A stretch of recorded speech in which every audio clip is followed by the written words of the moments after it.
Long before colonial borders and foreign rule, a land of forests, mountains, and roaring Atlantic waves thrived in West Africa. This was Sierra Leone. Along the coast, fishermen pushed wooden canoes into the Atlantic, relying on the ocean for survival. Inland farmers cultivated rice in fertile wetlands, mastering agricultural systems. Trade flourished, markets boozed with exchange of kola nuts. Village elders gathered beneath sacred trees to settle disputes and guide their people with wisdom. Spiritual traditions shaped everyday life, connecting communities to ancestors.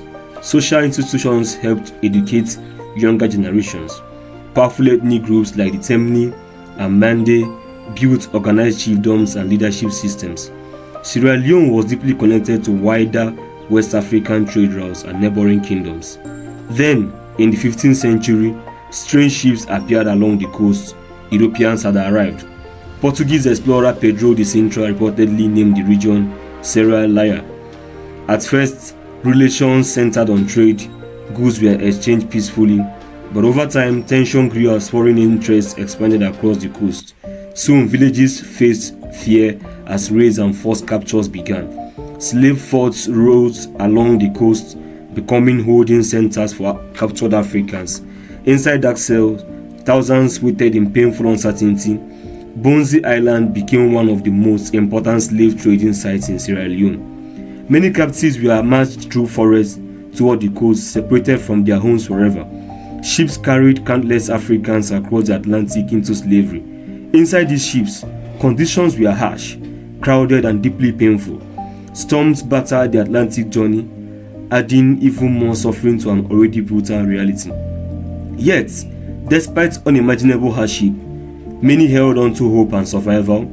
Some resisted in quiet ways, refusing to let their humanity disappear. Across the Atlantic, many arrived on plantations in unfamiliar lands. Their knowledge of rice farming learned in Sierra Leone became valuable to plantation economies.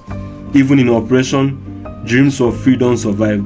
Meanwhile, voices in Britain began challenging the cruelty of slavery. A bold idea emerged. Could freed Africans return to Africa and rebuild?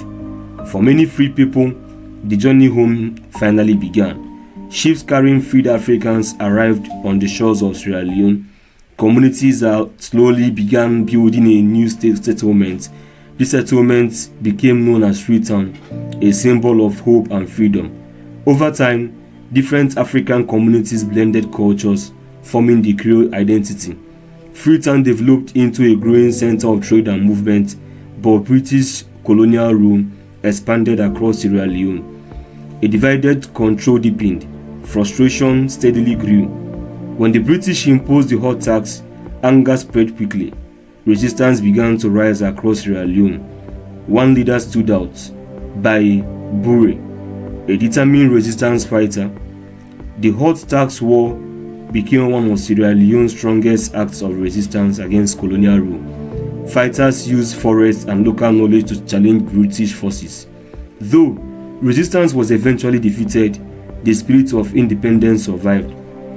Education expanded, and institutions like Fora Bay College earned Sierra Leone recognition as the Athens of West Africa.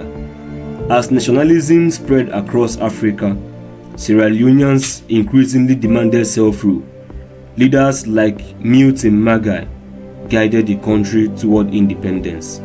On April 27, 1961, Sierra Leone officially gained independence from Britain. Despite many challenges after independence, Sierra Leone continued rebuilding. From kingdoms to slavery, resistance to freedom, Sierra Leone's story remains one of resilience, survival, and hope. Indeed, Africa is beautiful.